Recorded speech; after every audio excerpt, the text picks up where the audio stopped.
How to know when to increase or decrease your Facebook ads budget using quantitative trend following. Something that comes up frequently from amateur Facebook advertisers is, should I increase or decrease my budget? Often in the context of, oh my God, I got no conversions today. Did this thing stop working? Should I decrease my budget? Should I duplicate it and start over? Should I don't know, do something else, change my offer, just on looking at it a daily basis. And that stuff is really not a good way to look at it here. So before I kind of jump into this here and explain my chart and how I know when to increase or decrease my ads budget using quantitative trend following, let me cover kind of a few prerequisites. And even deeper than that, let me tell you that I have spent a lot of time in research over the last few years, investigating quantitative trend following in the stock market. And I do use this as part of my own investing strategy. And what I've applied here on Facebook is, these charts here, is basically kind of an adapted version of quantitative trend following. And this is what I use as my guide to know when to increase or decrease my Facebook ads budget. So let's jump into the prerequisites. Number one, first and foremost, making constant changes to ads only hurts your performance. I will tell you, my biggest campaigns have ran for years without any changes or with very few changes, maybe just putting some new ads into that set. I don't duplicate, I don't turn off and turn back on, I don't, clone the campaign or restart the ad set and let it run for 30 days and yada yada. I don't do any little tricks, man. It is literally just campaign, ad set, ads, let's crank them up and let it run. If your audience wants the offer, that's all you have to do. Your performance will vary. I mean, you can see right here from this chart, there's a lot of ups and downs in this thing, right? So performance will vary. And the biggest mistake people make on Facebook ads is looking at their ads daily. And as I said in the example in the beginning, looking at their ads daily and saying, oh my God, it's not working. Let me change things, right? Something stopped working today. What do I need to do? The reality is Facebook ads just do not stop working. They might experience seasonal fluctuations. Your cost might increase over time as that same audience is getting hit with other offers or competing offers. But that doesn't mean that they just stop working. Your cost per result is going to go up. Yes. Right? That's what's going to happen. But nothing really ever just goes from working to stopped overnight or in a day or in a week or over a month period of time, right? The market changes, but fundamentally, it just doesn't stop working. Okay, so keep that in mind. Number 3 down here, completing the learning phase results in 25% better cost per conversion, I should say. Right. So I actually did a piece on this. I did an experiment, spent about $2,000 or over $2,000 of my own money. Let me find this piece right now on my blog, and I'll link to it below. But I basically ran one campaign stuck in the learning phase, one not, and documented the whole experiment right here, right? And, I found that you're getting at least 25% lower cost per conversion when you complete that learning phase, right? So, to get out of the learning phase, you have to get 50 conversions in a week, and you can't be making changes to your ad. Let them up, let them run. So you get better performance when you're screwing with it less. And finally, looking at performance daily, we're getting to the action there. Looking at performance daily or even weekly is not insightful. You're going to see from this chart, it is just way too volatile. So let's pull up the chart. I'm sure that's why you guys are here, not to hear me talk, right? Here's the chart. Now, what we're looking at here is cost per conversion. Okay, so cost per conversion. So the blue line is cost per conversion over the previous 7-day period. Okay, the orange line is cost per conversion over the 30-day period. So blue line is 7 days, orange line is 30 days. Now you'll see the blue line actually, before I get to this, let me just show you what I'm talking about through Facebook Ads Manager. I opened it up for this reason. Right now you can see we're looking at it over the last 30 days. So that would make this orange line that you see here. If we set this, and these are my conversions right here. So you can see in the last 30 days, this campaign is at 39 conversions, $36 each, 35 conversions, $46 each. Now, while you guys might be saying, wow, that's high for conversion, it is kind of high for, I shouldn't say it's high for conversion. It's not high for conversion. You might be saying that, but understand that what I'm selling here is like remodeling projects. This is for my local home service contracting business, or one of them, and our average project size is $8,000 or $9,000, right? So if we're generating leads at this rate here, and let's just say $50 a lead, right? We're generating leads at $50 a lead on the high side. And we're selling 20% of them. That's a little low on the closing rate side. We'd typically be around the 25 to 30. So we're going to go conservative here, conservative on the lead number, conservative on our sales rate. Well, that's only costing us $250 to sell an $8,000 or $9,000 project. Now you see why my cost per lead, or cost per conversion here, this one's using the lead form on Facebook. This one is using the conversion event on Facebook. When you see that, you understand or know those numbers. You understand, well, yeah, I don't care what I shouldn't say I don't care, but these costs per estimate requests are very, very good relative to the total value of our services. So anyways, this is it. And this is over the last 30 days. Looking at this number over the last 30 days makes our orange line here. If we switch it to last 7 days, you can see right here, which is the blue line, okay?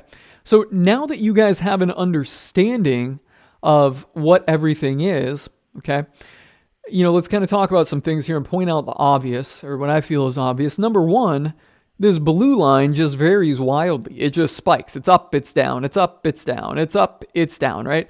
Just very, very quickly. There's no meaningful trend that we can get from the blue line, because if we were looking at this blue line here, and you can see, over the course of like 2 weeks, in this data, let me expand this picture. This is December 2020, so this would be December 2019, right? Yeah, December 20. That is how things work. 2020, before that was 19. This goes back to February 2019, so almost 2 years worth of data. But if you were to look at this right here, you would see, a couple things. You'd see this blue weekly line spikes up really high right here in 1 week. It goes from like a $24 lead cost to like a $70 lead cost. So if you're looking at this on a weekly basis, you're going to say, holy shit, oh my God, turn everything off. The world has ended. It stopped working. Same thing right here. Over 2 weeks, it goes from 20 something up to almost 90. So many of you guys out there watching the video that run Facebook ads would look at this and go, holy shit, everything has stopped working. Let me go post in 3 Facebook groups the same exact thing and see what everyone tells me to do, right? And unfortunately, well, not unfortunately, but realistically, that 1 week period does not matter. To gain any type of insight, you need to be looking at this orange line here, which is the 30-day period. And, my research has not gone any further than this, but possibly, 30 days. I shouldn't say 30 days is too short, but maybe, you get better from 60 days. But I use 30, and I'm going to explain to you my rule for using 30. Now, before I explain to my rule, I'm going to tell you my rules are incredibly simple. I have ran more complex calculations using simple and exponential moving averages and things like that, things that I use for investing. But in some cases, actually in the majority of cases, simple is the most effective, and it is the most consistent, is the most robust. In quantitative investing terms, robust is something that will stand the test of time, because a lot of times you'll find things that worked in the past, but in the future they don't work, right? So when you simplify them, often they are more robust. So I like simple rules, and I developed a simple rule here using these trend lines, or I shouldn't say using these trend lines, only one trend line, the orange line, for my Facebook ads. So it's incredibly simple. I have looked at more sophisticated methods, but this has been the best method that I've found.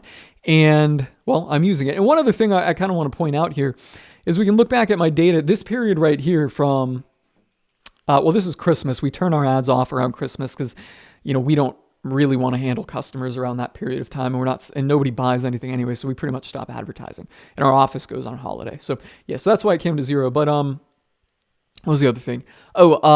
This period right here from like February to April, this period you can see is higher than it was at this period last year. This is COVID. So this is kind of when everything started, shutting down here. And then by April, people were ready to make some improvements to their home and things came back to normal. So you can see during our COVID period here, our lead costs were kind of going up, whereas in this same period last year, things were a little bit lower. So just interesting observation there. But anyways, this is my data. You can see it varies wildly. So let's talk about the simple rule that I've developed to help me determine, or not help me determine, that I use to determine whether I'm increasing or decreasing my Facebook ads. So let me go back to my fancy little Google Doc here. Here it is. Here's the action. Check cost per result over 30 days weekly. All right. So look at your cost per result in the ads manager on a 30-day basis right here. Look at this weekly and document it. Okay. So if we go back to my image of my Excel sheet, what you'll see here are dates. So in other words, I don't have the full data. I actually deleted this Excel spreadsheet. But if you look at this, August 3rd, right? Then July 27th, July 20th, July 13th, July 6th. Those are all weekly. So once a week, look at it. Check your cost per result over the last 30 days. Okay.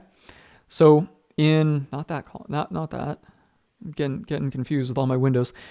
Check your cost per result over the last 30 days. Right, and this is going to be this column right here. This was the 7-day column, right? So cost per result over the last 30 days. Now, if the cost per result is increasing 2 weeks in a row, this indicates a negative trend. So you should decrease budget, right? So let's look at our orange line. What we're saying here is if our orange line increases 2 weeks in a row from the prior period, then we decrease our budget. We're in a negative trend. Our cost per result is increasing. So the tide is going out. The market's really showing less interest in our product at that time. And some products will be highly seasonal, like home services, what you see in front of you. Other products will not be.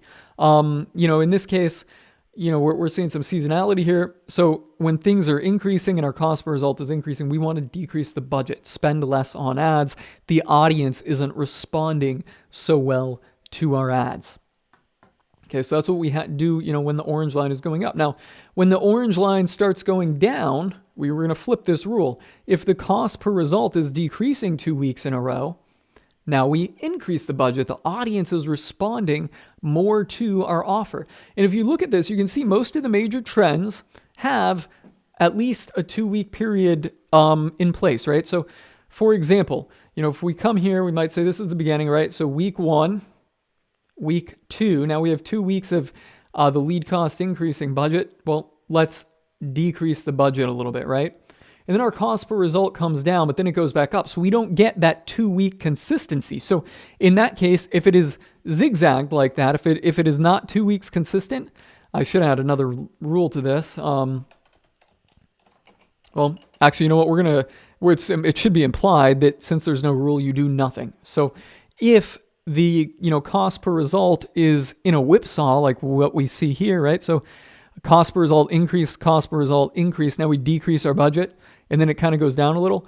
Now let's do nothing, right? Okay, and now everything restarts, right? So we do nothing. Now at this point, the cost per result increases. So we had an increase and a decrease. And then the cost per result increases again another week in a row, 2 weeks in a row. So at this point, it's time to decrease the budget a little bit more. All right. And this is how we trend follow Facebook ads, simply using your cost per result over the last 30 days. It is strictly rules based. I don't apply any feeling that I have to it. It's strictly rules based. And I'll tell you, I typically go up and down 20%. So, if I'm week over week, cost per result is decreasing, I'll increase that budget 20%. If week over week, the cost per result is increasing, I'll decrease the budget 20%. That's it. 20% shifts at a time. Look at it weekly. That is, my simple and effective approach to quantitative trend following your Facebook ads results. So I want to hear your feedback, guys. What do you guys think about this? Is this something you're going to implement yourself? What has been your experience with running ads over a long period of time and adjusting the budgets? Drop that stuff in the comments below. And if you're looking for more marketing insight and experiments like what you just seen here, look for the No Bullshit Marketing group on Facebook, guys. Sign in there. That's a wrap on this video, and well, I'll see you on the inside.